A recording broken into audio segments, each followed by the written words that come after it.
નમો લોહી સૌહરિહંતાણમ નમો લોહી સૌહૃદાનમ નમો લોહી સૌઆયર્યાન નમો લોહી સૌજયાન નમો લોહી સૌત્રિકાવતી શ્રાવણમ ઓમકાર બિંદુ સંયુક્ત નિત્યમ જયંતી યોગિના કામદમ ઔષધો છે ઓંકારાય નમો નમઃ મંગલમ ભગવાન મંગલમ ગૌતમોની મંગલમ કુંકુંદારી વિજેન્દ્રમોસુ મંગલમ નમઃ સમયસારાય સ્વાનુભૂત્યા ચકાસ્તિ સ્વભાવાય ભવાય સર્વા વિભાવ નિયુત નિરાકાર. શ્રીમદ નેમિચંદ્ર સિદ્ધાંતિ દેવ રચિત દ્રવ્ય સંગ્રહનો સ્વાધ્યાય આપણે કરી રહ્યા છીએ. એમાં બૃહદ દ્રવ્ય સંગ્રહની ગાથા 35નો સ્વાધ્યાય ચાલે છે. આ ગાથા ઉપર પૂજ્ય બ્રહ્મદેવજીએ જે ટીકા કરી છે એનો વિસ્તાર આપણે સારી રીતે સમજ્યા છીએ. અને હવે પૂજ્ય ગુરુદેવ કાંજી સ્વામી એની ઉપર જે પ્રવચન આપી રહ્યા છે, જે અધ્યાત્મ એમણે સમજાવ્યું છે, પ્રયોજનભૂત વાત સમજાવી છે, એનો આપણે સ્વાધ્યાય કરી રહ્યા છીએ. અને એમાં કેટલોક ભાગ કર્યો છે, હવે આજે આગળ લઈએ છીએ. અનુપ્રેક્ષાની વાત ચાલે છે. એમાં નિજરા અનુપ્રેક્ષાની વાત કરતા ગુરુદેવે ઘણી વાત સમજાવી અને એમાં હવે આજે નિજરા વિશેની આગળ વાત લઈએ છીએ. બૃહદ દ્રવ્ય સંગ્રહ પ્રવચન ભાગ બીજો, પાના નંબર 28. અહીંયા ઉપરથી ગુરુદેવ કહે છે કે આત્માના સ્વભાવની શ્રદ્ધાપૂર્વક વિતરાગતા રૂપી ધર્મમાં, ધર્મના ફળ કેવળ જ્ઞાનમાં તથા દર્શનમાં જે હરખ રહે છે, ઉત્સાહ રહે છે, તેને સંવેગ કહે છે. સ્વભાવની શ્રદ્ધાપૂર્વક વિતરાગતા રૂપી ધર્મમાં, જો ગમે તેને ધર્મ નથી કહ્યું, સ્વભાવની શ્રદ્ધાપૂર્વક વિતરાગતા રૂપી ધર્મ, એમાં ઉત્સાહ રહેવો અને ધર્મના ફળ કેવળ જ્ઞાનમાં તથા દર્શનમાં જે હરખ રહે છે તેને સંવેગ કહે છે. સંસાર, દેહ તથા ભોગોથી, 5 ઇન્દ્રિયોના વિષયોથી વિરામ પામવું તે વૈરાગ્ય છે. આત્મામાં આનંદ પ્રગટ કરવો તે અસ્થિથી કથન છે અને પરમ વૈરાગ્ય લાવવો તે નાસ્તિથી કથન છે. વૈરાગ્યમાં 5 ઇન્દ્રિયના વિષયો, ભોગો, સંસાર, દેહ એ બધાથી વિરામ પામવું, એના તરફની ઉદાસીનતા હોવી, એટલે એ નાસ્તિથી કથન થયું. અને આત્મામાં આનંદની દશા પ્રગટ થવી એ અસ્થિથી કથન છે, સ્વરૂપનું લક્ષ કરતા. આગળ કહે છે કે આવી ભાવના ભાવવી તે નિજરા ભાવના છે. કે બંને વાત સાથે આવી જાય છે. આત્માનું લક્ષ કરી અને એવી નિર્વિકલ્પ દશા, અને સાથે આ જગતના બધા જ પદાર્થો પ્રત્યે, શરીર પ્રત્યે અને 5 ઇન્દ્રિયોના વિષયો વગેરે પ્રત્યે પરમ ઉદાસીનતાનો ભાવ, એવો પરમ વૈરાગ્ય. તો એવી ભાવના ભાવવી તે નિર્જરા ભાવના છે. નિર્જરા કરનારને શંકા પડતી નથી કે ધર્મ કરતા મારું પૂર્વકર્મ ટળશે કે કેમ, એવી કોઈ શંકા પડતી નથી. સાચી જેને નિજરા થતી હોય ને નિજરા કરતો હોય એને કઈ એવી શંકા પડતી નથી કે આ ધર્મ કરતા મારું પૂર્વકર્મ ટળશે કે કેમ. પોતે પોતાના સ્વભાવમાં સ્થિરતા કરવાને લાયક થયો એટલે કર્મ ટળવાની લાયકાત વાળા હોય જ છે. કર્મમાં ટળવાની લાયકાત તો પડી જ છે, એ એના કારણે ટળે છે. બીજી રીતે કહીએ તો સ્થિતિબંધ પૂરો થતા તો એ ખરી જાય જ છે. પણ એના ઉદય વખતે જે જીવ એનું લક્ષ નથી કરતો અને એનાથી વિપરીત પોતાનું સ્વરૂપનું લક્ષ કરે છે, પોતાના સ્વરૂપનું લક્ષ કરે છે, એને એમ કહેવાય કે કર્મ ટળી જ રહ્યા છે. એને કર્મ ટળે જ છે. પોતે પોતાના સ્વભાવમાં સ્થિરતા કરવાને લાયક થયો એટલે પછી કર્મ ક્યાં ઉભા રહેવાના છે? કર્મ ટળવાની લાયકાત વાળા હોય જ છે. એવો જ નિમિત્ત નૈમિતિક સંબંધ છે. ગુરુદેવ અહીંયા નિર્જરા સમજાવે છે કે 4 પ્રકારની નિર્જરા કઈ છે. સવિપાક નિર્જરા એટલે વિપાક સહિત, સ એટલે સાથે. પૂર્વ કર્મો એની મુદતે ઉદયમાં આવી ફળ આપીને ખરી જાય તે સવિપાક નિર્જરા છે. કર્મના ઉદય આવે અને પછી ખરી જાય, એની જેટલી મુદત હોય એટલા સમય માટે રહે, એટલે એ સ્થિતિ બંધ એવો થયો હોય એટલે એ તો ખરી જવાના જ છે, એમાં કાંઈ કરવાનું હોતું નથી. દરેક કર્મ જે છે એને સ્થિતિ બંધ છે, અને એટલી સ્થિતિ જ્યારે પૂરી થાય છે ત્યારે ઉદયમાં આવે છે, અને ઉદયનો કાળ પણ એનો પૂરો થાય એટલે ખરી જાય છે. એને સવિપાક નિજરા કહે છે. અને એ સતત એવી નિજરા તો ચાલ્યા જ કરે, એવી નિજરા તો ચાલ્યા જ કરે છે. પણ જીવ એ ઉદયની સાથે જોડાઈ અને નવા કર્મ બાંધે છે. સવિપાક નિજરા તો સતત બધાને ચાલે, ધર્મી હોય કે અધર્મી હોય, ગમે તેવો પાપી જીવ હોય તો પણ એને પૂર્વના કર્મના ઉદય આવી અને એની નિજરા થયા જ કરતી હોય છે. એ સવિપાક નિજરા તો દરેક જીવને સતત થાય, એ જાણે ન જાણે, સમજે ન સમજે, પણ એ તો થયા જ કરે. કેમ કે સ્થિતિબંધ એટલો છે તો પછી એથી વધારે કર્મ રહેવાનું નથી. એટલે આવી સવિપાક નિજરા થાય, પણ એ સવિપાક નિજરા થાય પણ એ વખતે નવા કર્મ બંધાય એટલે એ નિજરા દેખાતી જ નથી, એ નિજરાનો કાંઈ અર્થ રહેતો જ નથી. અને આ વાતને બરાબર સમજી લીધી હોય તો પછી ઉપાય મળે. એક તરફથી તમે કોઈ મોટી ટાંકી હોય એમાંથી પાણી કાઢ્યા કરો અને ઉપરથી પાછું બીજું નાખ્યા કરો તો ટાંકી ખાલી ક્યારેય થાય નહીં. એટલે એ રીતે પાણી તો નીકળ્યા કરે, પણ ઉપરથી નાખવાનું બંધ ન કરીએ તો પાણી ટાંકી ક્યાંથી ખાલી થાય? એટલે ઉપરથી નાખવાનું બંધ કરવું જોઈએ, તો જ ટાંકી ખાલી થાય. ટાંકીમાંથી પાણી તો જાય જ છે, એટલે જવાનું જ છે. નીચેથી નળ ખુલ્લો છે, બંધ થઈ શકતો નથી, એ તો ખુલ્લો જ રહે છે. તો હવે ખાલી કરવા માટેનો તો એક જ ઉપાય છે કે ઉપરથી નાખવાનું બંધ કરવું. તો એવી રીતે સવિપાક નિજરા તો થયા જ કરે છે, થયા જ કરે છે, થયા જ કરે. હવે સાચી નિર્જરામાં એને ફેરવવાનો એક જ ઉપાય છે કે નવા કર્મ બાંધવાની, એટલે આશ્રવ થાય નહીં, સંવરની દશા રહે તો નવા કર્મ ન બંધાય. એટલે આ સવિપાક નિજરા તો સતત થયા જ કરે છે. આ પહેલો પ્રકાર કર્યો. હવે એના પછી કહે છે કે અવિપાક નિજરા, એને માટે ગુરુદેવે અહીંયા સમજણ આપી છે કે સ્વભાવ સન્મુખ થઈને કર્મફળ આપ્યા પહેલા ફેરવી નાખવા તે અવિપાક નિર્જરા છે. સ્વભાવ સન્મુખ થઈને કર્મફળ આપ્યા પહેલા ફેરવી નાખવા તે અવિપાક નિર્જરા છે. એ બીજા પ્રકારની નિજરા કહી. અને એ પછીથી ત્રીજા પ્રકારની નિજરામાં કહે છે કે અકામ નિર્જરા અને સકામ નિર્જરા એવા ભેદ જે કહેવામાં આવ્યા છે. તો કે છે અકામ નિર્જરા એટલે કસાયની મંદતા પૂર્વક જે કર્મોની નિજરા થાય તે અકામ નિર્જરા છે. તેમાં સ્વભાવનો પુરુષાર્થ નથી, માટે અકામ કહ્યું છે. બરાબર સમજવા જેવું છે. એક શબ્દ મહત્વનો છે. કસાયની મંદતા પૂર્વક જે કર્મોની નિજરા થાય તે અકામ નિર્જરા છે. તેમાં સ્વભાવનો પુરુષાર્થ નથી, માટે અકામ કહ્યું છે. કસાયની મંદતા હોય, ક્રોધ વગેરેના ભાવ ન હોય, શાંત હોય અને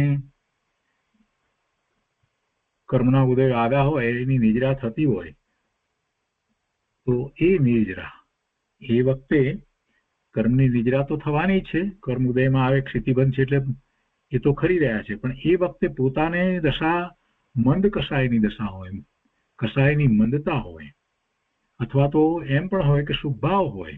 એ વખતે પણ તો કહે છે કે કસાયની મંદતા પૂર્વક જે કર્મોની નિજરા થાય તે અકામ નિજરા છે. પણ તેમાં સ્વભાવનો પુરુષાર્થ નથી, માટે અકામ કહ્યું છે. સ્વભાવનો પુરુષાર્થ નથી, સ્વરૂપની અનુભૂતિ વગેરે નથી, પણ કસાય મંદ છે ત્યારે જે નિજરા છે એને અકામ નિજરા કહેવામાં આવી છે. તે પછી ચોથી સકામ નિજરા. સ્વભાવના પુરુષાર્થ પૂર્વક કર્મો ખરી જાય તે સકામ નિર્જરા છે. અને ત્યાં પુરુષાર્થ બતાવવા સકામ કહેલ છે.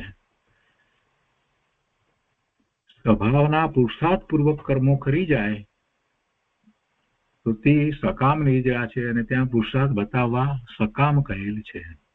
એટલે ગુરુદેવે અહીંયા અકામ અને સકામ નિદ્રાની જે વ્યાખ્યાઓ કરી છે એ બહુ શાંતિથી સમજીને યાદ રાખવા જેવી છે. અકામ નિદ્રામાં નિદ્રા થાય છે એ વખતે કસાયની મદદતા છે, પણ સ્વભાવનો પુરુષાર્થ નથી. અને સકામ નિદ્રાની અંદર તો ત્યાં તો પુરુષાર્થ છે, સ્વભાવનો પુરુષાર્થ છે. સ્વભાવના પુરુષાર્થ પૂર્વક કર્મો કરી જાય તે સકામ નિદ્રા કહી છે. સ્વવિપાક નિદ્રા તો બધાને થઈ રહી છે. મિથ્યા દ્રષ્ટિ હોય એને પાપ કરતો હોય તેને પણ થાય, બધાને એ તો થઈ રહી છે. પણ એમાં સાથે જે અવિપાક નિદ્રાની વાત કરવામાં આવી, અવિપાક એટલે પાક નથી આવ્યો, એટલે કે કર્મફળ આવ્યા નથી, એ પહેલા એને કેળવી નાખવામાં આવે છે, એ અવિપાક નિદ્રા કહેવામાં આવી છે.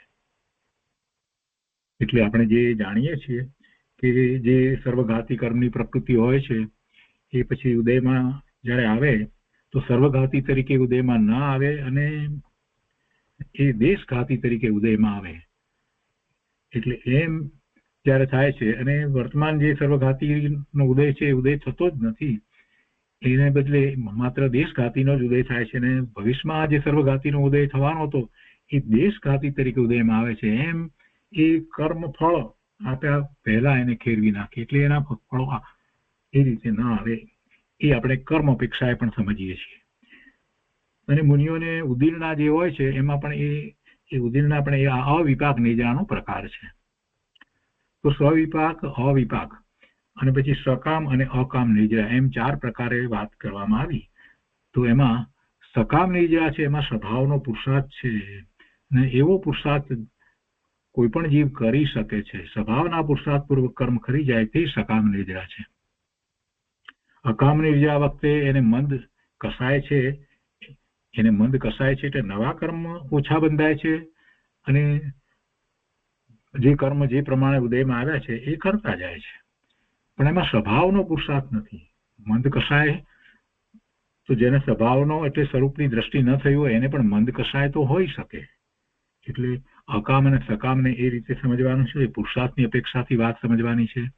અને સ્વવિપાકને અવિપાકને એ કર્મફળ જે ઉદયમાં આવે છે અને ઉદયમાં આવ્યા વિના એ રીતે સમજવાની છે. તો 4 વસ્તુ બરાબર સ્પષ્ટ થઈ જશે. હવે અહીંયા કહે છે કે અવિપાક નિદ્રામાં પણ કર્મો કરવાનો સમય તો આવી જ ગયો હતો. અવિપાક પહેલી વાત જે આપણે કરીએ છીએ સ્વવિપાક, ત્યાર પછીથી બીજી અવિપાકની વાત કરી. તો અવિપાક નિદ્રામાં સ્વભાવ સન્મુખ થઈને કર્મ ફળ આપ્યા પહેલા ફેરવી નાખવાની વાત કરીને એમાં કર્મ ફળ આપ્યા પહેલા તેની જરાક સ્પષ્ટતા ગુરુદેવ કરે છે કે અવિપાક નિદ્રામાં પણ કર્મનો ખરવાનો સમય તો આવી જ ગયો હતો. તે કર્મ ખરવાનું નહોતું અને વહેલું ખરી ગયું એમ છે જ નહીં. અવિપાક નિદ્રામાં કોઈને એમ થાય કે કર્મ કરવાનું નહોતું અને કેળવી નાખ્યું, એમ નથી. ક્રમબદ્ધ પર્યાયમાં એમ જ હતું. એટલે ગુરુદેવ એ વાતને અહીંયા સ્પષ્ટ કરે છે કે અવિપાક નિદ્રામાં પણ કર્મનો કરવાનો સમય તો આવી જ ગયો હતો. તે કર્મ કરવાનું નહોતું ને વહેલું ખરી ગયું એમ છે જ નહીં. પણ આત્માના અનુભવ તરફ ઢળવાનો વિશેષ પુરુષાર્થ બતાવવા અવિપાક એમ કહ્યું છે. અને એમાં પછી મુનિઓને ઉદીર્ણા પણ થાય છે, એ વાત પણ આપણે સાથે સમજીએ છીએ. મુનિઓને ઉદીર્ણા થાય છે એટલે નહોતી થવાની ન થઈ છે એમ નથી હોતું. નહોતી થવાની ન થઈ એનો અર્થ એમ થયો કે સર્વજ્ઞ ભગવાનના જ્ઞાનમાં એ નહોતી થવાની એમ આવ્યું હતું ને પછી થઈ તો સર્વજ્ઞ ભગવાન ખોટા પડે એમ નથી. ક્રમબદ્ધમાં તો પછી એમ જ સમજવાનું છે એ થવાની જ હતી, ને એ જ વખતે એમનો પુરુષાર્થ, મુનિનો પુરુષાર્થ એવો જ ઉત્કૃષ્ટ પુરુષાર્થ થયો. એટલે પુરુષાર્થ બતાવવા માટે એ અવિપાક એમ કહ્યું છે. અવિપાક પુરુષાર્થ બતાવવા માટે કહ્યું છે. ગુરુદેવ કહે છે કે જ્ઞાનીને 4 પ્રકારની નિદ્રા હોય છે. તો એ નિદ્રાની વાત ત્યાં પૂરી કરવામાં આવી. હવે 10મી અનુપ્રેક્ષા લોક અનુપ્રેક્ષા. લોક અનુપ્રેક્ષા આનો ઘણો વિસ્તાર 30 પાના જેટલો વિસ્તાર બ્રહ્મદેવજીએ કર્યો છે, અને એમાં ઘણું બધું વર્ણન કરવામાં આવ્યું છે. તો પૂજ્ય ગુરુદેવે એ બધું એ વર્ણન નથી લીધું, અને ત્યાં જે પુસ્તક હશે તે હિન્દીમાં હતું એ વખતે. ગુજરાતીમાં ન હતું, એટલે અહીંયા એ વાત લીધી છે કે બૃહદ દ્રવ્ય સંગ્રહ પૃષ્ઠ 100 થી પૃષ્ઠ 128 સુધી મૂળ પુસ્તકમાંથી વાંચી લેવી, એમ અહીંયા લખેલું છે. તેમાંથી નીચેના વિષયો ઉપર ખુલાસો થયો હતો. ઉનમે જંબુ દ્વીપ કે ભીતર, ત્યાંથી શરૂ કરી અને અર્ધ દેતા હૈ ત્યાં સુધી પૃષ્ઠ 122 સુધી એનો કંઈક ખુલાસો થયો હતો. અને અઢી દ્વીપમાં ચંદ્ર સૂર્યની સંખ્યાનું કથન છે. તેમાં પછી અયોધ્યાનો ચક્રવર્તી સૂર્યમાં રહેલા અકૃત્રિમ જીનબિંબના દર્શન કરે છે, તે વાત બ્રહ્મદેવજીની ટીકામાં એ વાત આવી હતી, આપણે વાંચનમાં લીધું છે. તો એ વાત તો જંબુદ્વીપની અંદર કર્કટ સંક્રાંતિના દિવસે જ્યારે દક્ષિણ નો આરંભ થાય છે ત્યારે નિષદ પર્વતની ઉપર પ્રથમ માર્ગમાં સૂર્ય પ્રથમ ઉદય કરે છે, ત્યારે સૂર્યના વિમાનમાં નિર્દોષ પરમાત્મા શ્રી જિનેન્દ્ર ભગવાનના અકૃત્રિમ જીનબિંબ છે, તેના ભરત ક્ષેત્રના ચક્રવર્તી અયોધ્યા નગરીમાં પોતાના મહેલમાં ઉપર બેસીને દર્શન કરે છે અને ભક્તિપૂર્વક પુષ્પાંજલિ ઉછાળીને અર્ઘ દે છે. લોકો સૂર્યને નમે છે તે તો અજ્ઞાન છે. સૂર્ય તો જળ વિમાન છે, તેને નમવાથી કઈ સાર નથી. પણ અહીં ધર્મી જીવ છે તે આત્માના ભાનપૂર્વક અકૃત્રિમ પ્રતિમાને વંદન કરે છે, તેની વાત છે. એટલે કદાચ આપણે પણ સૂર્યમાં નમસ્કાર કરીએ તો એમ અકૃત્રિમ બિંબ જે છે એને નમસ્કાર કરીએ છીએ, એવો અંતરમાં ભાવ રાખો. વળી વિદેહ ક્ષેત્રનું નામ કેમ પડ્યું તેની વાત છે, પૃષ્ઠ 112. એ પુસ્તકની અંદર હિન્દીમાં જે હતું એના પૃષ્ઠનો નંબર છે. તો એમાં કહે છે કે અબ શરીર મેં મમત્વ કે કારણભૂત, ત્યાંથી શરૂ કરી અને વિદેહ કહેતે હૈ સુધી શરીરમાં મમત્વના કારણભૂત મિથ્યાત્વ તથા રાગ દ્વેષ આદિ વિભાવોથી રહિત નિજ પરમાત્મા છે.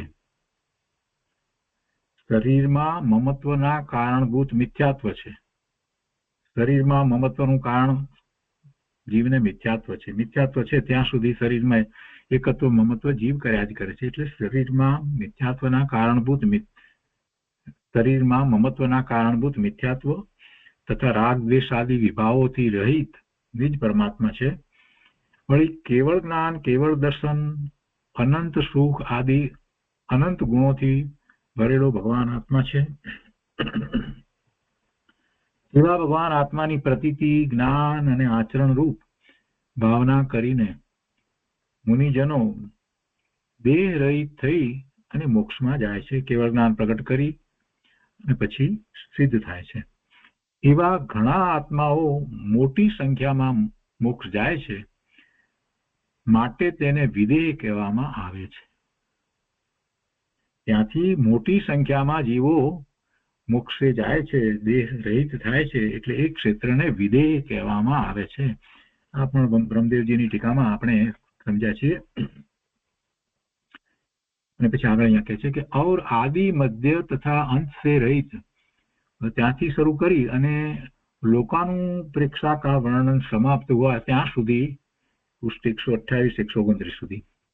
તો એ પણ વાંચી લેવાનું. અને એ બધી વાત પછીથી ગુરુદેવ અહીંયા સારભૂત વાત અહીંયા કહે છે કે લોક ભાવનામાં અધોલોક, મધ્યલોક તથા ઉર્ધ્વલોકનું વર્ણન ઘણા પ્રકારે કર્યું.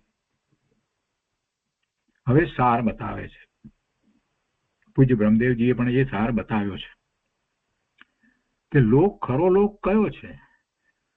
ખરો લોક કયો છે? આત્મા પોતે આદિ, મધ્ય તથા અંતથી રહિત છે, તથા નિર્મળ જ્ઞાનનો અને એક રૂપ સ્વભાવનો ધારક છે. એ ખરો લોક છે. તેમાં સંપૂર્ણ રૂપથી સ્વચ્છ કેવળ જ્ઞાન નામનું નેત્ર છે, જેના દ્વારા દર્પણના પ્રતિબિંબની માફક શુદ્ધ આત્મા આદિ પદાર્થો દેખવામાં તથા જોવામાં આવે છે. એટલે કે કેવળ જ્ઞાન દ્વારા આખો લોક જણાય છે. કેમ કે જ્ઞાનને કોઈ સીમા હોતી નથી. પરિપૂર્ણ જ્ઞાન છે, કેવળ જ્ઞાન પ્રગટ થયું છે તો જ્ઞેય માત્રને જાણે છે, અને એમાં આખો લોક ખ્યાલમાં આવે છે. એટલે એનો જ્ઞાન સ્વભાવ છે એ જ ખરેખર તો નિશ્ચયથી લોક છે. કેવળ જ્ઞાન રૂપી નેત્ર દ્વારા એમાં આખો લોક પ્રતિબિંબિત થાય છે. શુદ્ધાત્મા આદિ પદાર્થો દેખવામાં તથા જોવામાં આવે છે અને દરેક પદાર્થના દ્રવ્ય ગુણ પર્યાય ભિન્ન ભિન્ન જોવામાં આવે છે. ભેદ પાડીને બધું જાણી શકાય છે. માટે શુદ્ધ આત્મા જ નિશ્ચયથી લોક છે. શુદ્ધ આત્મા જ નિશ્ચયથી લોક છે, અથવા નિશ્ચય લોક નામના ધારક નિજ શુદ્ધ પરમાત્મામાં અવલોકવું તે જ નિશ્ચય લોક છે. બીજી રીતે કહીએ તો આમ, નિશ્ચય લોક નામના ધારક નિજ શુદ્ધ પરમાત્મામાં અવલોકવું, આત્મામાં અવલોકવું તો એ જ નિશ્ચય લોક છે. આત્મામાં અવલોકતા નિશ્ચય લોક નું ભાન થઈ જાય છે. એ જ નિશ્ચય લોક છે. કેમ કે પોતાનો જ્ઞાન સ્વભાવ જ્ઞેય માત્રને જાણવાનો છે અને એ ક્રમે પ્રગટ થાય છે. તો પૂર્ણ દશા જયારે કેવળ જ્ઞાનની દશા પ્રગટ થઈ જાય છે તો લોક બધો એમાં જ છે. એ જ્ઞાનમાં જ બધો લોક ખ્યાલમાં આવે છે.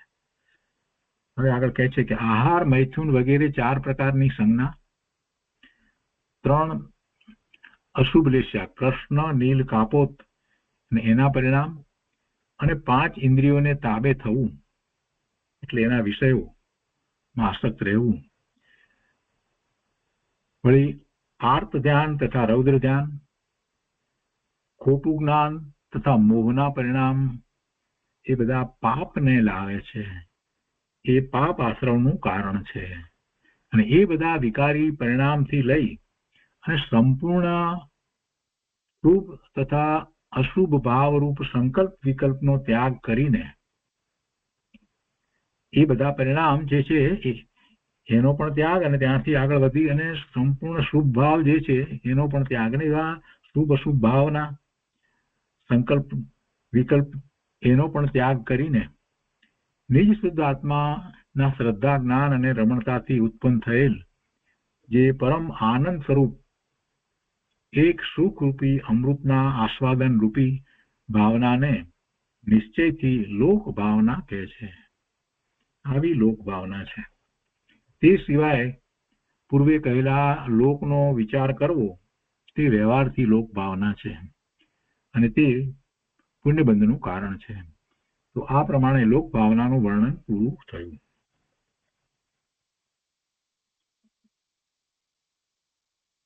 હવે ત્યાર પછી 11મી ભાવના છે બોધિ દુર્લભ ભાવના, બોધિ દુર્લભ અનુપ્રેક્ષા. હવે બોધિ દુર્લભ ભાવનાનું સ્વરૂપ કહે છે. બોધિ દુર્લભ, બોધ પામવો એ દુર્લભ છે. આપણે અનંતકાળથી બોધ પામ્યા નથી. બોધ પામવો એટલે કે સમ્યક દર્શન થવું. માત્ર એના સંયોગો, એના નિમિત્તો પ્રાપ્ત થવા એટલું નહીં, પરંતુ એવું સમ્યક દર્શન થવું, એવો બોધ પોતાને પ્રાપ્ત થવો કે જેમાં એ મોક્ષ માર્ગમાં પ્રવર્તે, ચોથા ગુણસ્થાનની દશા થઈ જાય તો બોધિ ભાવના થઈ ગઈ, તો બોધ પામ્યો કહેવાય. એવી બોધિ ભાવનાની વાત કરી છે અને એટલે એને દુર્લભ કહેવામાં આવી છે. કંઈ સહેલું નથી કે બધાને થઈ જાય છે એમ નથી. કેટલા જીવો શાસ્ત્ર તો વાંચે છે, ઘણા જીવો શાસ્ત્રનો અભ્યાસ કરે છે, રોજ નિયમિત અભ્યાસ કરે છે, પણ છતાંય સમ્યક દર્શન કોને થાય છે કે હવે બોધિ દુર્લભ ભાવનાનું સ્વરૂપ કહે છે. સમ્યક દર્શન જ્ઞાન ચારિત્ર રૂપી દશા પામવી દુર્લભ છે. એ દુર્લભ છે. એ પામે તો બોધ પામ્યો કહેવાય. કૃપાળદેવમાં બોધિ બીજની વાત આવે છે ને, તો એ સમ્યક્ત્વ પામવા માટેની એમાં વાત કરવામાં આવી છે, એનો મર્મ સમજાવવામાં આવ્યો છે અને પછી એ રીતે આગળ વધી અને સમ્યક દર્શન જે પ્રગટ કરે છે તો એને એમ કહેવાય કે એને બોધ બીજની પ્રાપ્તિ થઈ. શું કહે છે? સમ્યક દર્શન જ્ઞાન ચારિત્ર રૂપી દશા પામવી દુર્લભ છે અને તેનો ધર્મી જીવ વિચાર કરે છે. જીવ અનાદિથી એકેન્દ્રિયપણામાં રખડ્યો અને વધારે તો નિગોદમાં રખડ્યો, વનસ્પતિમાં વધારે. આ બટાટા, પછી આ વાયરો, પવન વગેરે સ્થાવરમાં પણ રખડ્યું, વનસ્પતિમાં અને જળ કાયમાં, અગ્નિ કાયમાં બધે રખડ્યું, વગેરેમાં રખડ્યું. અને તેમાંથી પછી રસ પણ પામ્યો, 2 ઇન્દ્રિય, 3 ઇન્દ્રિય, 14 પણ એ પામ્યો. અને પછી પચેન્દ્રિય પણ થયો, અસંગની પચેન્દ્રિય પણ થયો. અને પછી સંગની પચેન્દ્રિય થવું એ એના કરતા દુર્લભ. તેમાંથી આ વનસ્પતિ વગેરેમાં રખડ્યો, તેમાંથી 2 ઇન્દ્રિય, 3 ઇન્દ્રિય, 14 પણ પામ્યો. અને પછી અસંગની થયો એટલે અસંગની પચેન્દ્રિય થયો. પણ પછી સંગની પચેન્દ્રિય થવું તો એના કરતા દુર્લભ. અને તેમાં પણ સંગની પચેન્દ્રિય થયો, પણ પછી કહે છે કે તેમાં પણ પર્યાપ્ત મનુષ્યપણું મળવું દુર્લભ છે. પર્યાપ્ત મનુષ્યપણું મળવું દુર્લભ છે. અને તેમાં પણ આર્ય દેશમાં જન્મ થવો અને તેમાં પણ સારું ઉત્તમ કુળ મળવું દુર્લભ છે. કેમ કે કોઈ અનાર્ય દેશમાં અથવા તો અનાર્ય દેશ ન હોય અને આર્ય દેશમાં પણ એ કોઈ ભાગરી કે મુસલમાનમાં જન્મે તો આ વાત સાંભળવા પણ ન મળે. અને ત્યાં જે વાત ચાલતી હોય એને જે પકડી રાખે, મોટા ભાગે એવું બને. અને આ વાત સાંભળવા મળવી બહુ મુશ્કેલ. વળી રૂપ મળવું, 5 ઇન્દ્રિયોની બરાબર પૂર્ણતા મળવી એ પણ દુર્લભ છે. આંખ ન હોય અથવા તો પગ ન હોય અથવા તો કાન બરાબર ન હોય તો સાંભળવામાં મુશ્કેલી પડે. તેથી ઇન્દ્રિયોની પટુતા દુર્લભ છે. ઇન્દ્રિયો બરાબર મળવી એ પણ દુર્લભ છે. વળી શરીરનું નિરોગ પણ એ પણ દુર્લભ છે. આયુ લાંબુ હોવું એ પણ દુર્લભ છે. જેમ કે એટલો સમય એને મળવો જોઈએ. કારણ કે કોઈ જીવ જન્મતા જ મરી જાય છે, કોઈ ખૂબ નાની ઉંમરમાં પણ મરી જાય. વળી સારી બુદ્ધિ મળવી દુર્લભ છે.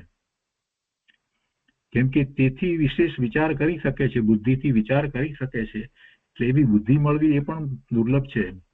અને તેથી વિશેષ વાત એ છે કે ઉત્તમ ધર્મનું સાંભળવું દુર્લભ છે. આ બધું મળ્યું હોય, બુદ્ધિ મળી હોય, બધી જગ્યાએ બુદ્ધિ એની ચાલતી હોય, વેપાર ધંધા વગેરેમાં બધામાં ચાલતી હોય, સારું કુળ પણ મળ્યું હોય, સારું મનુષ્ય થયો, પર્યાપ્ત હોય, ઇન્દ્રિયો સારી મળી, બધું મળ્યું, પણ છતાં પણ એમ વાત એક કે છે, વિશેષ વાત એ છે કે ઉત્તમ ધર્મનું સાંભળવું દુર્લભ છે. જે શ્રવણથી જન્મ મરણના ફેરા મટે તે શ્રવણ એ ઉત્તમ શ્રવણ કહેવાય. અને એ શ્રવણ એ સાંભળવું એ દુર્લભ છે, બધાને મળતું નથી, પ્રાપ્ત થતું નથી. ભારતમાં આર્ય દેશની અંદર સારા કુળમાં જન્મેલા કેટલાય કરોડોપતિ છે અને એમની બુદ્ધિ પણ ઘણી છે. બધી રીતે સામાન્ય બધા દાન વગેરે પણ કરે છે, આપણે જોઈએ છીએ. પણ આ તરફનું એમનું લક્ષ્ય થવું અને એની રુચિ થવી એ નથી જોવા મળતું. સેવા વગેરે કરતા જોવા મળે આપણને, દાન પણ આપતા હોય, હોસ્પિટલો ખોલતા હોય, બધું કરતા હોય. જૈન હોય કે જૈનને ઘેરે જન્મ્યા, વાણિયાને ત્યાં જન્મ્યા હોય કે બ્રાહ્મણમાં કે એવા, પણ અને પૈસા પાત્ર હોય ખૂબ, બીજી સારી ઊંચી કોમમાં પણ જન્મ્યા હોય, પૈસા પાત્ર ખૂબ હોય, સમજ સારી હોય, કોઈ પ્રકારના કોઈ પાપની વૃત્તિ ન હોય, કોઈ હિંસા ન કરતા હોય, આ બધું હોય અને સેવા કરતા હોય બીજાને માટે. પણ આ વાત આવે જ્યારે ધર્મની વાત, એટલે કે સાચી ધર્મની, સાચા જૈન દર્શનની વાત આવે તો એ સાંભળતા એમને ઊંઘ આવી જાય, બગાસ આવી જાય, અથવા તો એ વાંચતા વાંચતા એકાદ પાનું માંડ વાંચે અને ઊંઘ આવી જાય. અને આવું તો મેં ઘણી વાર જોયું છે. અને એ બધા કહે છે કે આ વાંચીએ છીએ પછી તે ઊંઘ આવી જાય છે. સાંભળવા માટે પ્રવચન સાંભળતા, ગુરુદેવનું પ્રવચન સાંભળવા બેસાડ્યા હોય સાથે ઊંઘ આવી જાય એમને, બગાસ આવે. એટલે આ બહુ મહત્વની વાત છે. બધાને કાંઈ એ સાંભળવું મળે અને એની રુચિ થાય એમ થતું નથી. પૂર્વના એવા કર્મ પુણ્ય નો ઉદય એવો વર્તતો હોય, એવી રુચિ હોય, પૂર્વે કંઈક કરીને આવ્યો હોય, એ જીવને જ આ બધું સાંભળવું ગમે છે. એ તો પછી કે બસ હવે બહુ થયું, હવે તમે 1 કલાકને બદલે હવે 1.5 કલાક સ્વાધ્યાય ચલાવ્યો, બહુ થયું. ગુરુદેવનું પ્રવચન 1 કલાકને બદલે જો 2 કલાકના હોય તો શું થાય? અહીંયા કહે છે કે તેથી વિશેષ વાત એ છે કે ઉત્તમ ધર્મનું સાંભળવું દુર્લભ છે. પોતાના એવા પુણ્ય જ ન હોય કે સાંભળવા મળે, ને સાંભળવા મળે એવી રુચિ થવી ને એ બધું એવા પોતાની દશા થવી, આ કઈ સામાન્ય વાત નથી. અનેક પ્રકારે એને અંતરાયો આવે અને અંતરાયોનું કારણ એને ખરેખર તો રુચિનો ભાવ. જે શ્રવણથી જન્મ મરણના ફેરા મટે તે શ્રવણ દુર્લભ છે. નહીતર કુગુરુના શ્રવણમાં ઊંધી માન્યતાની દ્રઢતા થઈ જાય માટે તે સોંગું નથી.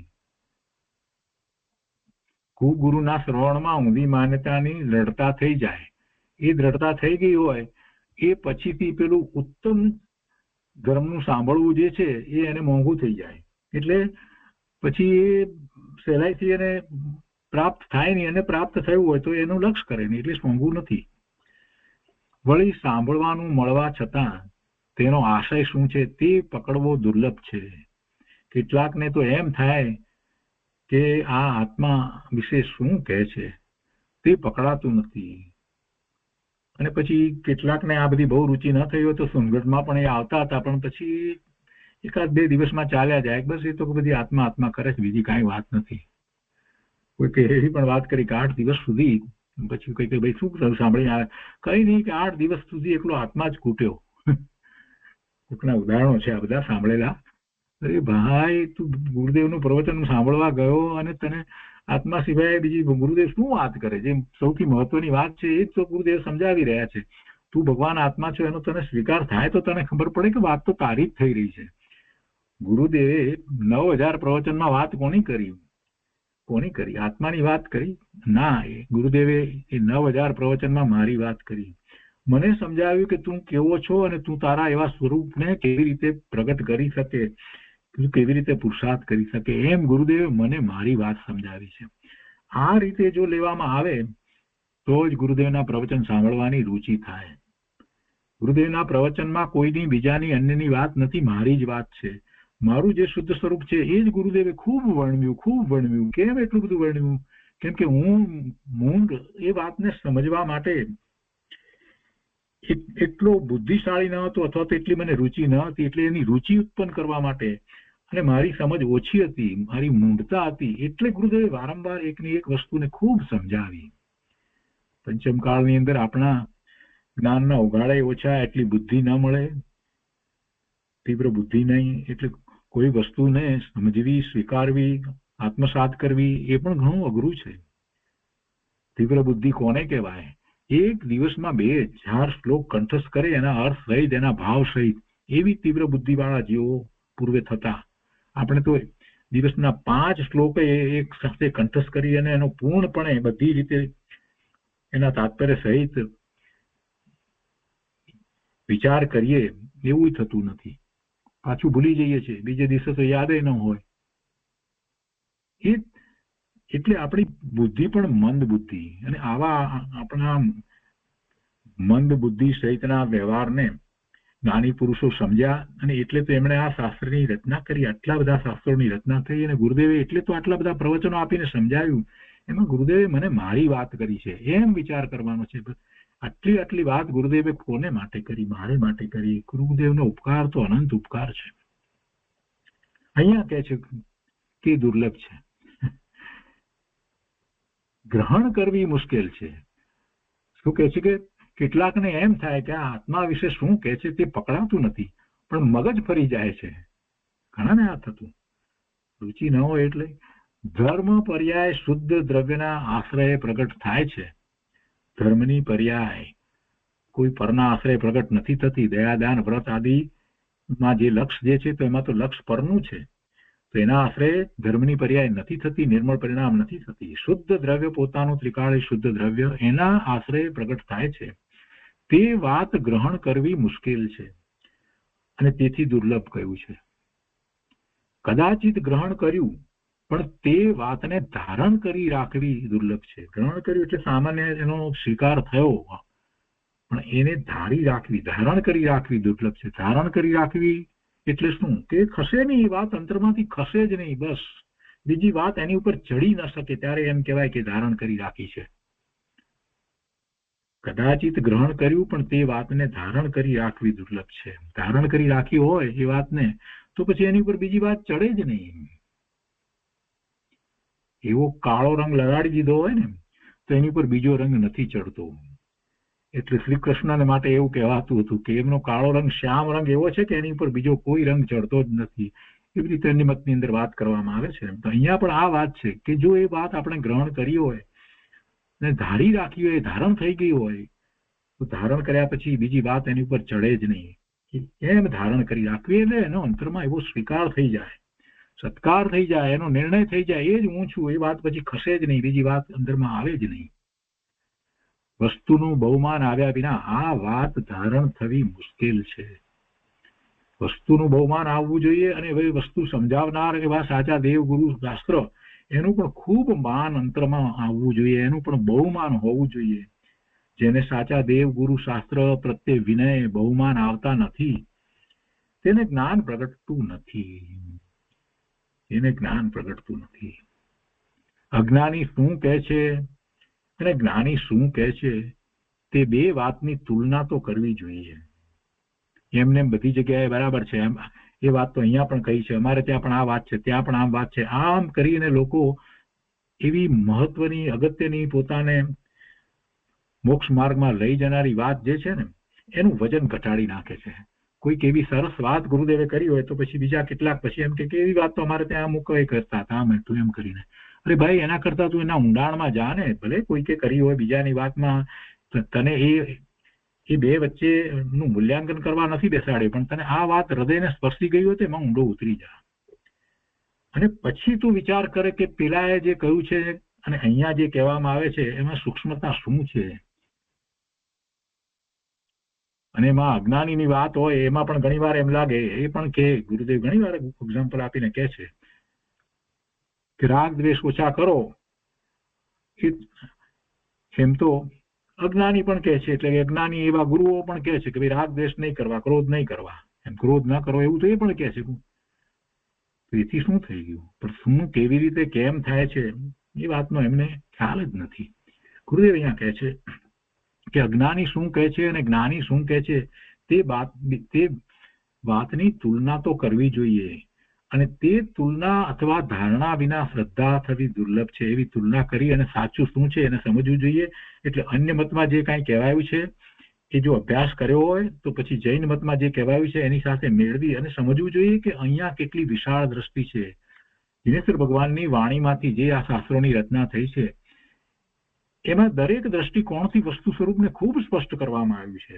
એમાં કોઈ એવી વાત નથી, કોઈ એકાંતે વાત નથી, એમાં કોઈ એવી વાત નથી કે જીવ ન કરી શકે, એમાં કોઈ એવી વાત નથી કે તમે આમ જ કરો, અમે કહીએ છીએ એ પ્રમાણે આમ જ કરો, બીજું કાંઈ ન જ કરો, અમે જ કહેવા વાળા સાચા છીએ, એવી કોઈ વાત નથી. એમાં તો એવી વાત છે કે બધું જ તારા સ્વરૂપમાં પડ્યું છે. તું જ શુદ્ધ છો, તું જ સિદ્ધ છો, તું જ પવિત્ર છો. બસ એમાંથી જ તને બધું પ્રાપ્ત થાય છે. તારી સર્વોત્કૃષ્ટ દશા, કેવળ જ્ઞાન, કેવળ દર્શન, અનંત વીર્ય, અનંત સુખની દશા એ તને તારા સ્વરૂપમાંથી પ્રાપ્ત થાય છે. આવી વાત બીજા અન્ય મતમાં છે જ નહીં. જે બધે તો અનુષ્ઠાનોની વાત છે, કંઈક બીજા એ બધા કહેવાતા ધર્મગુરુ વગેરે જે છે એમને કંઈક તમે ધરો, એમને કંઈક આપો, એવી બધી વાતો ત્યાં તો ઘણી જોવા મળે છે. એટલે એ બધી વાતનો વિચાર કરવો જોઈએ, એની તુલના થવી જોઈએ કે આ જૈન દર્શનની અંદર કેવી વાત છે. એટલે તેની તુલના અથવા ધારણા વિના સાચી શ્રદ્ધા થતી નથી. એટલે એ શ્રદ્ધા થવી દુર્લભ છે. અને ધારણ થઈ તો જ્ઞાન સ્વભાવી આત્માની સમ્યક રુચિ થવી દુર્લભ છે. એ ધારણ થયું સમજાયું હોય તે છતાં પણ એની રુચિ થવી દુર્લભ છે. રુચિ કોને કહી? રુચિ તો એ કહેવાય કે જ્યાં સુધી એને અનુભૂતિ ન થાય ત્યાં સુધી એ બીજી વાતમાં પડે જ નહીં. બીજી બધી વાત પ્રત્યે એને નિરસતા થાય, ઉદાસીનતા થઈ જાય તો સાચી રુચિ, સમ્યક રુચિ. અહીંયા સમ્યક રુચિ કહ્યું છે. સમ્યક રુચિ તો એવી હોય છે કે જે સમ્યક દર્શન પ્રગટ કરાવે જ. આત્માની સમ્યક રુચિ થવી દુર્લભ છે. અને શ્રદ્ધા કર્યા પછીથી વિતરાગતા અથવા સંયમ પ્રગટ કરવો એ એનાથી પણ દુર્લભ છે. પછી સંયમ પ્રગટ થવો એનાથી પણ દુર્લભ છે. ચોથું ગુણસ્થાન આવ્યા પછીથી સાતમા ગુણસ્થાનની દશા પ્રગટ થવી એ કઈ સહેલું નથી. ઋષભદેવ ભગવાન સાયિક સમ્યક દ્રષ્ટિ, ચોથું ગુણસ્થાન પણ કેવું સાયિક સમ્યક દ્રષ્ટિ હતા. પછી પાંચમે પણ હોય, પણ 84 લાખ પૂર્વના આયુષ્યમાં 83 લાખ પૂર્વ સુધી એમને દીક્ષા અંગીકાર નહોતી કરી. 83 લાખ પૂર્વનું આયુષ તો એમ ગયું. એ રીતે પછી 1 લાખ પૂર્વનું આયુષ રહ્યું ત્યારે એમને મુનિ દીક્ષા ગ્રહણ કરી અને તરત જ 7મું ગુણસ્થાન પ્રગટ કર્યું. એટલે એ કઈ સહેલી વાત નથી. ગુરુદેવ એ વાત કહે છે કે વિતરાગતા અથવા સંયમ પ્રગટ કરવો દુર્લભ છે. 5 ઇન્દ્રિયોના વિષયો છોડવા અને કામ ક્રોધ આદિ કષાયો દૂર કરી ચારિત્ર દશા પ્રગટ કરવી મહાદુર્લભ છે. મહાદુર્લભ છે. એવી ચારિત્રની દશા કે જેમાં એ આગળ વધી અને યથાર્થ ચારિત્ર પ્રગટ કરે. આમ ઉત્તરોત્તર એક પછી એક દુર્લભ છે. આ દુર્લભ ભાવનાની વાત છે. એટલે આપણે ક્યાં છીએ એનો વિચાર કરી અને આગળ ક્યાં પહોંચવાનું છે એ અહીંયા સ્પષ્ટ કર્યું. ગુરુદેવે એ દ્વારા આપણને એ વાત સ્પષ્ટ કરી કે ભાઈ તું ક્યાં ઉભો છે, તું જાતે નિર્ણય કર અને હવે તારે ક્યાં કેટલે આગળ જવાનું છે એ તું જોઈ લે. એટલે સંતોષાઈ ન જતો. ઘણો પુરુષાર્થ બાકી છે, ઘણો પુરુષાર્થ બાકી છે. આ દુર્લભ ભાવનામાં આખી વાત એ કરી છે. બોધિ દુર્લભ ભાવનાની મૂળ તો વાત કરી તો એમાં આ વાત છે. હવે કે છે કદાચિત જેમ ઝાડ ઉપરથી પડતું ફળ ઉડતા કાગડાની ચાંચમાં આવી જાય તેમ આ બધાની પ્રાપ્તિ થઈ જાય તો પણ આ બધાની પ્રાપ્તિરૂપ જે જ્ઞાન છે તેના ફળરૂપ નિજ શુદ્ધ આત્માના જ્ઞાન સ્વરૂપ નિર્મળ ધર્મ ધ્યાન તથા શુક્લ ધ્યાન રૂપ પરમ સમાધિ મહાદુર્લભ છે. કદાચ કંઈક એવી રીતે પ્રાપ્ત થઈ જાય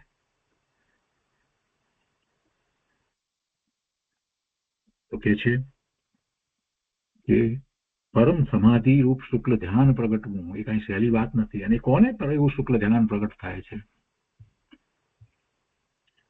કોને પ્રગટ થાય છે? 7મા ગુણસ્થાનના બીજા ભાગમાં જે આગળ વધે છે એને પહેલું શુક્લ ધ્યાન 8મા ગુણસ્થાને થાય છે અને શ્રેણી ચડે છે. અને 12મા ગુણસ્થાને બીજું શુક્લ ધ્યાન થાય છે એ હરિયન પરમાત્મા થાય છે. આ મહાદુર્લભ છે. કોઈક 7મા ગુણસ્થાન સુધી પહોંચ્યા હોય અને સપક શ્રેણી ન ચડે, ઉપસમ શ્રેણી ચડે અને પછી પાછા વળ્યા પછીથી આયુષ પૂરું થઈ જાય. કોઈકને એમ પણ થાય કે શ્રેણી જ ન ચડે. કોઈક 7મા ગુણસ્થાન સુધી પહોંચ્યા હોય પણ શ્રેણી જ ન ચડે. કોઈકને એમ પણ થાય કે 7મા ગુણસ્થાન સુધી ન પહોંચે, મુનિ દશા અંગીકાર કર્યું હોય, સમ્યક દર્શન હોય અને પુરુષાર્થ કરે પણ ગુણસ્થાન અપેક્ષાએ 5મું ગુણસ્થાન જેવી અંતરંગ દશા હોય કે 4થા ગુણસ્થાન જેવી અંતરંગ દશા હોય ને બાહ્યમાં 6થા ગુણસ્થાન જેવી દશા હોય અને આયુષ પૂરું થઈ જાય. આવું અનેક રીતે બને. એટલે બધી વાત બહુ દુર્લભ છે. આ જે શુક્લ ધ્યાન રૂપ પરમ સમાધિ એ મહાદુર્લભ છે. ગુરુદેવ કહે છે કે પરમ સમાધિને દુર્લભ કેમ કહી એવી કોઈ શંકા કરે તો તેનું સમાધાન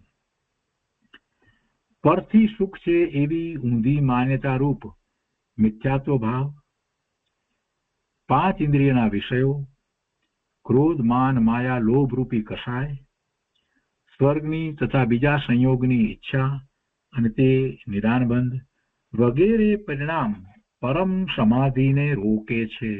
આ બધા પરિણામ જીવને થઈ રહ્યા છે એ એને ક્યાંથી પરમ સમાધિ સુધી પહોંચવા દે. અને તેવા પરિણામોની જીવમાં પ્રબળતા જોવામાં આવે છે. એવા પરિણામોની પ્રબળતા જોવામાં આવે છે. મનમાં કલ્પના કરવી તે આધિ છે, શરીરમાં રોગ આવે તે વ્યાધિ છે અને સંયોગો પ્રતિકૂળ હોવા તે ઉપાધિ છે. આ ત્રણેયથી રહિત શુદ્ધ આત્માના ભાનપૂર્વક મૃત્યુ વખતે શરીરનું શાંતિથી છૂટવું થાય તેને સમાધિ કહે છે. એટલે સમાધિ મરણ કહે છે.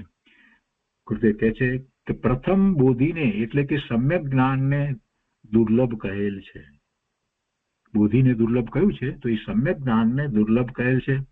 પણ તે સમ્યક જ્ઞાનને આખી જિંદગી ટકાવી રાખી મૃત્યુ વખતે આત્માના ભાનપૂર્વક શાંત ભાવે દેહ છૂટવો તે સમાધિ છે અને તે દુર્લભ છે. ધર્મી જેવી વિચારે છે કે હું આરાધક છું અને આરાધક ભાવે દેહને છોડું. ધર્મી જીવને હંમેશા એવો વિચાર હોય છે કે હું સમાધિ મરણ કરું, હું આરાધક છું અને આરાધક ભાવે દેહને છોડું. અને એવો સમાધિનો એ વિચાર કરે છે. તે કારણથી પરમ સમાધિની દુર્લભતાની વાત કરવામાં આવી અને કહે છે કે તે કારણથી પરમ સમાધિની દુર્લભતાની નિરંતર ભાવના કરવી જોઈએ. પરમ સમાધિની ભાવના કરીએ અને એમાં પણ એમ રાખીએ કે ખૂબ દુર્લભ છે એટલે કે એનો પુરુષાર્થ ખૂબ કરવો જ પડે. દુર્લભતાની ભાવના કરવી એટલે દુર્લભ છે એટલે છોડી દેવું એમ નહીં. દુર્લભતાની ભાવના કરવી એટલે પોતે જે કાંઈ કરી રહ્યો છે પુરુષાર્થ એ ઓછો છે, એ પર્યાપ્ત નથી. પરમ સમાધિ તો એના કરતા ઘણા પુરુષાર્થને માંગે છે. એમ એની દુર્લભતાનો વિચાર કરવો, નિરંતર એવો વિચાર કરવો કે ના આટલેથી વાત નહીં બને, હજી મારે આમાં પુરુષાર્થ વધારવાની જરૂર છે. એમ પરમ સમાધિની દુર્લભતાની નિરંતર ભાવના કરવી જોઈએ. કેમ કે જો જીવ પરમ સમાધિની ભાવના ન કરે તો આત્માના ભાનપૂર્વક દેહ ન છૂટે અને વિરાધક ભાવે દેહ છૂટી જાય. વિરાધક ભાવે દેહ છૂટી જાય તો ફરી સંસારમાં રખડવું થાય છે. તેથી કહ્યું છે કે જે મનુષ્ય અત્યંત દુર્લભ એવું સમ્યક જ્ઞાન પ્રાપ્ત કરીને પ્રમાદી થાય છે, તે મરણ વખતે વિરાધક ભાવ રૂપે મરે તો તે દીન રાખો જીવ સંસાર રૂપી વનમાં ચિરકાળ સુધી ભ્રમણ કરે છે. કેટલી જાગૃતિ રાખવાની છે. સમ્યક દર્શન પછીની પણ કેટલી જાગૃતિ હોવી જોઈએ. અને એવી જાગૃતિ રાખવા માટે દ્રષ્ટિ ક્યાં હોવી જોઈએ કે પરમ સમાધિની ભાવના, એના તરફ દ્રષ્ટિ હોય. બસ સિદ્ધ દશા એ જ પોતાનું ધ્યેય છે. એ દશા એ જ ધ્યેય છે. તો પછી એનો પુરુષાર્થ મરણ સુધી રહ્યા જ કરે અને છેવટે એ ગમે તેવી દશામાં દેહ ન છોડે. જો એમ નથી કરતો તો ગુરુદેવ કહે છે કે એને સંસારમાં રખડવું થાય છે. અને તેથી કહ્યું છે કે જે મનુષ્ય અત્યંત દુર્લભ એવું સમ્યક જ્ઞાન પ્રાપ્ત કરીને પ્રમાદી થાય છે, સમ્યક જ્ઞાન પ્રાપ્ત કરીને પ્રમાદી થાય છે, તે મરણ વખતે વિરાધક ભાવ રૂપે મરે તો તે દીન રાખો જીવ સંસાર રૂપી વનમાં ચિરકાળ સુધી ભ્રમણ કરે છે. સારા કુટુંબ, દીકરા મળવા કે પૈસા મળવા એને કઈ દુર્લભ નથી કહ્યું, પણ સમ્યક જ્ઞાન પામવું દુર્લભ અને તેને ટકાવી રાખવું અને ટકાવીને આરાધક ભાવે દેહ છોડવો, મૃત્યુ પામવું એવી સમાધિ દુર્લભ છે એમ બતાવ્યું. હવે બીજા દિવસના પ્રવચનમાં બોધિ દુર્લભ ભાવનાની આગળ વાત કરે છે કે આ સંવરનો અધિકાર છે.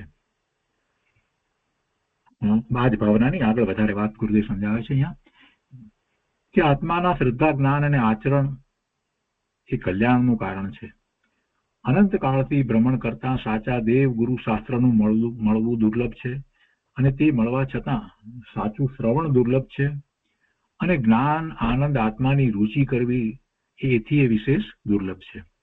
અત્યંત દુર્લભ બોધિને પામીને જે કોઈ જીવ પ્રમાદી થઈ જાય તે સ્વરૂપની સાવધાની રાખે નહીં, તે બિચારો જે કોઈ જીવ પ્રમાદી થઈ જાય અને સ્વરૂપની એ સાવધાની એ નથી રાખતો તો એ બિચારો જીવ સંસાર રૂપી વનમાં ચિરકાળ ભ્રમણ કરે છે. ત્યાં સુધીની વાત પૂજ્ય ગુરુદેવે કહી દીધી. એટલે હવે આ દિવસના પ્રવચનમાં આગળની વાત હવે લે છે. ગુરુદેવ કહે છે કે જીવે ઘણો કાળ તો એકેન્દ્રિયમાં ગાળ્યો છે, તેમાંથી 2 ઇન્દ્રિય થયો, તેમાં પણ મનુષ્ય ભવની પ્રાપ્તિ દુર્લભ છે. અને આ જગતમાં અશુભ ભાવ કરનાર તથા ઊંધા શ્રદ્ધા જ્ઞાન કરી વિષય કસાયના પરિણામ કરનારાની સંખ્યા અધિક છે, ઘણી અધિક છે. જે શુભ ભાવથી મનુષ્ય ભાવ મળે એવા ભાવ કરનારા સંખ્યાતા હોય છે, અસંખ્યાત નહીં. જે એવા જીવો કે જે શુભ ભાવથી મનુષ્ય ભાવ મળે એવા ભાવ કરવા વાળા, શુભ ભાવ કરવા વાળા જીવોની સંખ્યા હોય એટલે સંખ્યાતા હોય છે. જેમ હીરા ખરીદવા વાળા થોડા તેમ મનુષ્ય ભાવ પામવા વાળા થોડા છે. કેમ કે એવો શુભ ભાવ એમને થવો, કંઈક આત્માનું લક્ષ્ય હોય, કંઈક હોય એવી વાત હોય, એવા પોતાના પરિણામ હોય ત્યારે એ મનુષ્યપણું, એમાંય પાછું ઉત્કૃષ્ટ મનુષ્યપણું આર્ય દેશમાં એ બહુ મોટી વાત છે. ગુરુદેવ કહે છે કે જેમ હીરા ખરીદવા વાળા થોડા તેમ મનુષ્ય ભાવ પામવા વાળા થોડા છે. અને ત્રણેય કાળે મનુષ્ય તો સંખ્યાતા હોય છે અને તે અઢી હોય છે, બધે તો હોતા નથી, સંખ્યાતા હોય છે. 27 આંકડાની સંખ્યા મનુષ્યની હોય, એથી વિશેષ હોય નહીં, બધા આખા ત્રણેય લોકમાં થઈને.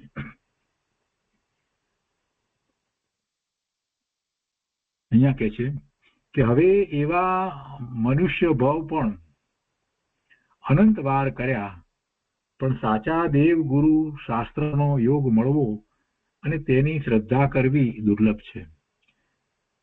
મનુષ્ય મુખ્યપણે મધ્યલોકમાં હોય, આપણે બોલીએ સામાન્ય રીતે મનુષ્ય બધે, પણ મુખ્યપણે ક્યાં છે? અઢીદ્વીપમાં મનુષ્ય હોય છે. તો એમાં પણ એ સંખ્યાતા છે. ત્રસ નાડીની આપણે વાત સમજાય, ત્રસ નાડી જે છે એની અંદર મનુષ્ય હોય તો એ સંખ્યાતા છે, એ અઢીદ્વીપમાં હોય. પણ અઢીદ્વીપમાં તો પછી પાછા તો અનાર્ય અને આર્ય પ્રદેશ ને એવું ઘણું ને, એમાં પાછા આર્ય પ્રદેશની અંદર પણ અનેક પ્રકારે જીવો. એટલે બધી વાતનો જયારે વિચાર કરીએ તો આપણને દુર્લભ પણ સમજાય. ગુરુદેવ કહે છે કે હવે એવા મનુષ્ય ભાવ પણ અનંત વાર કર્યા, પણ સાચા દેવ ગુરુ શાસ્ત્રનો યોગ મળવો અને તેની શ્રદ્ધા કરવી દુર્લભ છે. આત્મા અખંડ ચિદાનંદ મૂર્તિ શું છે તેની પૂર્વાપર વિરોધ રહિત વાત કાને પડવી દુર્લભ છે. આ વાત ઘણી વાર ગુરુદેવે કરી છે કે આવી વાત સાંભળવા મળવી પણ દુર્લભ છે. અને એવું શ્રવણ જે કરે અને પછી એમાંથી પોતે કંઈક પ્રાપ્ત કરે તો બરાબર છે, એમાં આગળ વધે તો બરાબર છે. પણ એવું શ્રવણ જ ન મળ્યું હોય તો પછી બોધિ ક્યાંથી થાય? ન જ થાય. અને વાત સાંભળવા મળી તો પોતાના આત્માના શ્રદ્ધા, જ્ઞાન અને આચરણ એ દુર્લભ છે. સાચા દેવ ગુરુ શાસ્ત્રની શ્રદ્ધા એ વ્યવહાર શ્રદ્ધા છે. સાચા દેવ ગુરુ શાસ્ત્રની શ્રદ્ધા હોવી જોઈએ, ન હોય એમ વાત નથી, પણ એ વ્યવહાર શ્રદ્ધા છે. એવી શ્રદ્ધા તો અનંતવાર કરી છે. પણ રાગ રહિત આત્માની પ્રતીતિ, રાગ રહિત આત્મા છે એવા આત્માની પ્રતીતિ, સ્વસંવેદન, જ્ઞાન અને અંતર વિતરાગતા, એ ત્રણેયની એકતાને બોધિ કહે છે. અને તેની પ્રાપ્તિ, એવા બોધિની પ્રાપ્તિ થવી બહુ દુર્લભ છે. ગુરુદેવ એક સરસ ઉદાહરણ આપીને આપણી ભૂલ સમજાવે છે. ગુરુદેવ કહે છે કે બાળક પાસે દાગીનો હોય અને તે પેંડાની લાલચે દાગીનો આપી દે. એની પાસે હોય ને કોઈ એને એમ કે લે આ પેંડો ખા, પેલું મને આપી દે, કે એને જે ભાવતું એ આપે, તો બાળક આપી દે. એને ક્યાં ખબર છે કે આ જે દાગીનો છે એની કેટલી કિંમત છે? ગુરુદેવ કહે છે કે બાળક પાસે દાગીનો હોય, તે પેંડાની લાલચે દાગીનો આપી દે, તેમ અજ્ઞાની જીવો શુભ ભાવરૂપી વ્યવહારની લાલચમાં અથવા બાહ્ય અનુકૂળતાની લાલચમાં ચૈતન્ય હીરો ગુમાવી બેસે છે. ચૈતન્ય હીરો પોતાનું શુદ્ધ સ્વરૂપ જે છે એનું લક્ષ્ય નથી કરતા અને અંતર શ્રદ્ધા કરતા નથી, માટે બોધિ દુર્લભ છે. હવે કહે છે કે આવો સમ્યક જ્ઞાન રૂપી બોધ આખી જિંદગી ટકાવી રાખીને અપ્રતિહત ભાવે એટલે પાછા ન પડવા ના ભાવે બીજા ભાવમાં સાથે લઈ જવો તે દુર્લભ છે. સમ્યક જ્ઞાન રૂપી બોધ આખી જિંદગી ટકાવી રાખીને અપ્રતિહત ભાવે બીજા ભાવમાં સાથે લઈ જવો તે દુર્લભ છે. અતિચાર રહિતપણે આરાધક થઈને અન્ય ભાવમાં બોધિપણું સાથે લઈ જવું તે સમાધિ છે, અને એવી સમાધિ દુર્લભ છે. જે સમ્યક દર્શન, જ્ઞાન, ચારિત્રની એકતા થઈ તે સાથે લઈ જશે. દેવમાં ચારિત્ર છૂટી જાય તો પણ સમ્યક દર્શન અને જ્ઞાન તો સાથે લઈ જાય છે, અને ત્યાર પછીના દેવ પછીના બીજા ભવે ચારિત્ર લઈ પૂર્ણ દશાને પામશે. દેવના ભાવમાં તો ચોથા ગુંઠાન સુધી જ ચારિત્રની દશા રહે, એટલે કે સમ્યક તો આચરણ ચારિત્ર હોય, પાંચમું ગુણસ્થાન પણ દેવને હોતું નથી, પણ સમ્યક દર્શન હોય.